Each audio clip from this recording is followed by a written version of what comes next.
Okay, dear diary, today is the 4th of February, and this is diary entry 9 or BHAG 4. And today I'll be analyzing this file. I've got the hash here, so first thing I'll do is check the hash, take that to VirusTotal.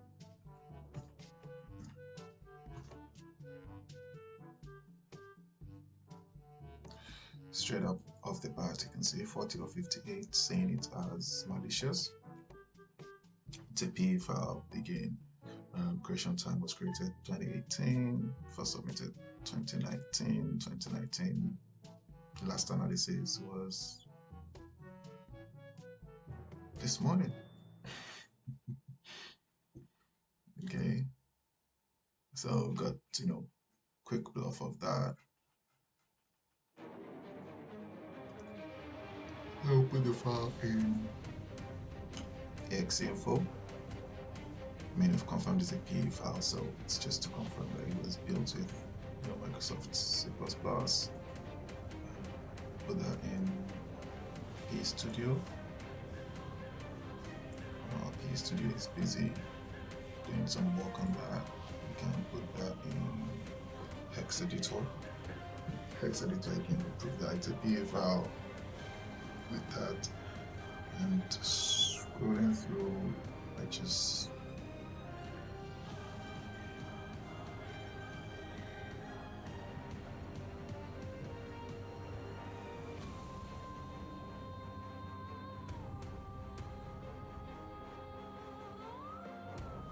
it's looking like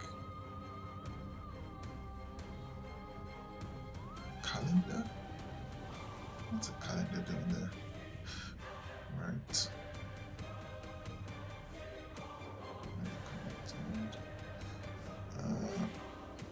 Not a lot to extract from here actually, so not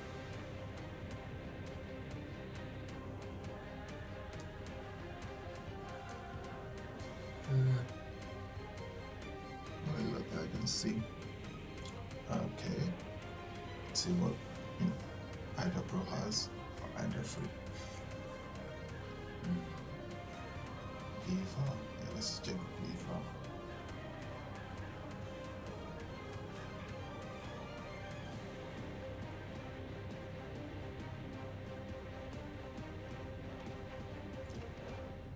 NIDA Pro will be good for advanced static analysis.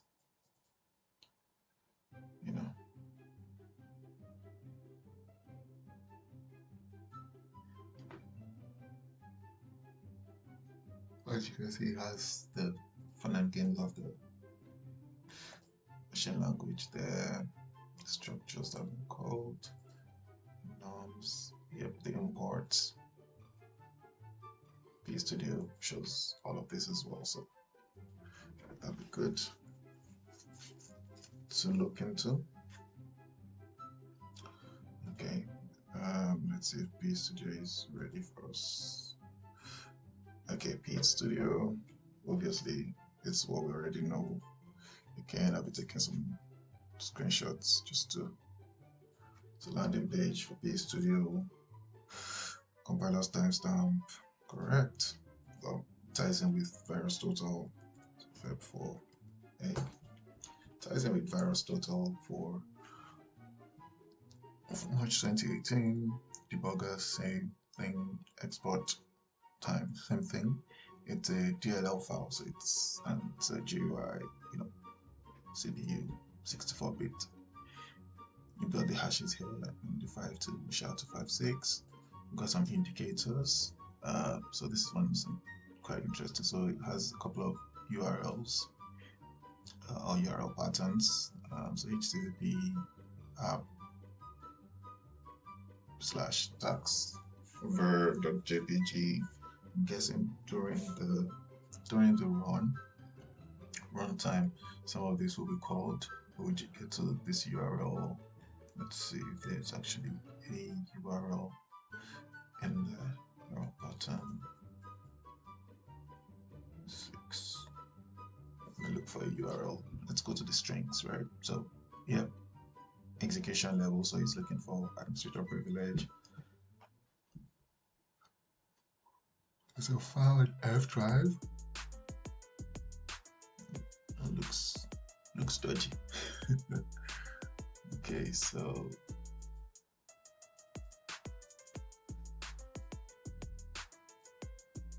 just a couple of things on the directories, sections. You have text, you have our data, you have data itself, which is writable, so it might, we write some part of it. Libraries, again, libraries are grouped according to the number of imports they have. So total of 92 imports. Got to URL, DLLs, imports here, of course. The blacklisted ones, controlling service. So you know that it would create and delete services. Right, so create service, change service config, it will set registry value. It's fun. So let's check the 115 ordinal just to show.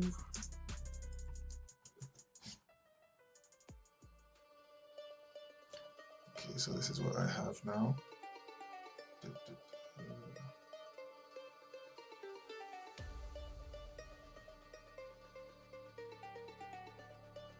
That's interesting.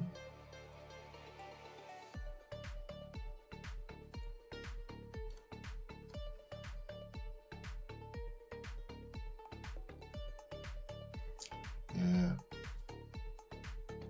So an ordinal is another way a program can call. Oh, I see that the CP Studio is actually grouped the ordinals, so names them for us. So there's nothing to find out there. So 52, ordinal 52 is get host by value. So these are network calls. Scroll down, you're creating files, you're going into sleep. So it could be a dormant one. So once it finishes first execution, it goes into sleep for a time being so that you don't detect it. It's just things that malware normally does. Alright, exports. Okay, install service, insert service, service main, uninstall service, and all these are found in the text section, and this is the application. Interesting. Resources, just one manifest, and it's English USA. Let's go debug. Okay. So it's an XML file. Okay, strings.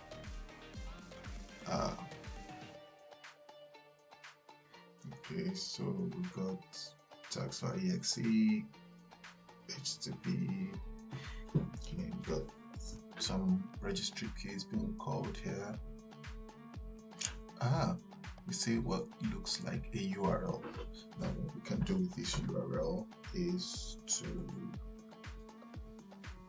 copy value and do two things. So you do a quiz lookup,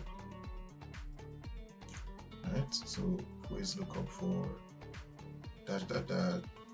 .com is this.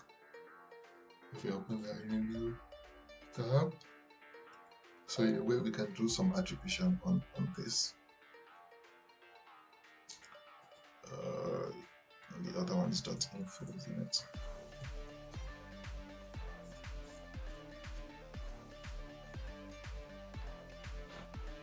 Another thing we can do with URLs is to check the, okay, so introductory privacy. We can check the blue codes categorization. So just Google that. Blue code is a body that sort of helps categorize. URL is categorized as a security risk, so malicious outbound data botnet. So you have an idea what the URL is. You can check another URL on that new tab. Data info. So again, that URL info is categorized as a security risk. Now we know what we're in for. Okay. Again, it's the domain. So even if I put tax-assist, so if I delete the help at the first part of it, just put that in. It's the same. Alright, so it's taxassistant.com, taxassistant .info. Okay. Yeah, it's categorized as security risks. So we've got two URLs that are categorized as security risks, and I reckon these files are hosted on that URL, and there'll be network calls to this URL to download those files or run those files. Okay, we've got more URLs here. So we've got tax helper. Alright, so taxhelper.com, taxhelper.info.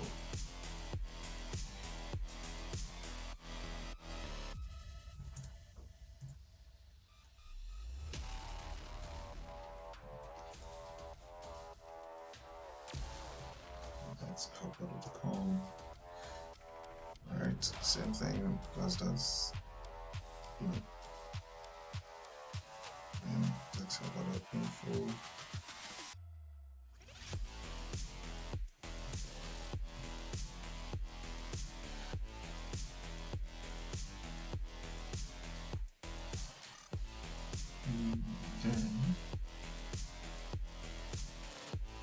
Let's do it. Since it loads up this or yep, doesn't make sense. Really makes sense.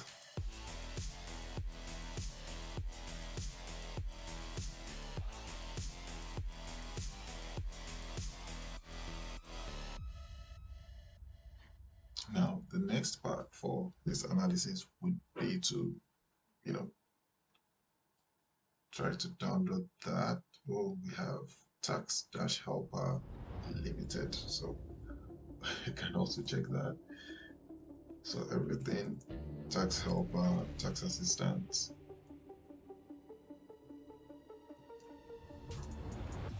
Yep, also classed as a security risk. So lots of fun to be had here.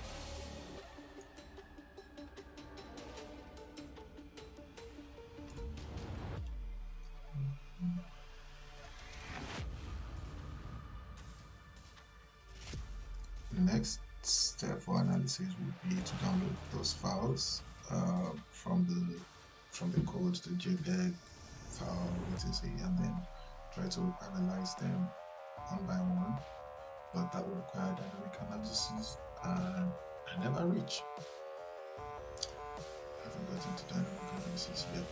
I'm still doing a bit of static analysis just to get myself used to it.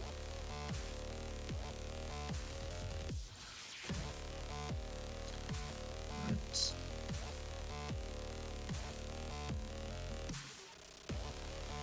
Yeah, so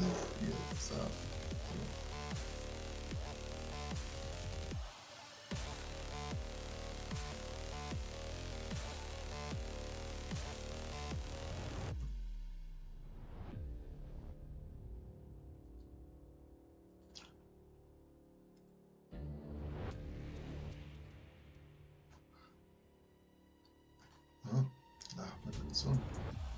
Nice. Okay, so I think that is the end of this analysis actually.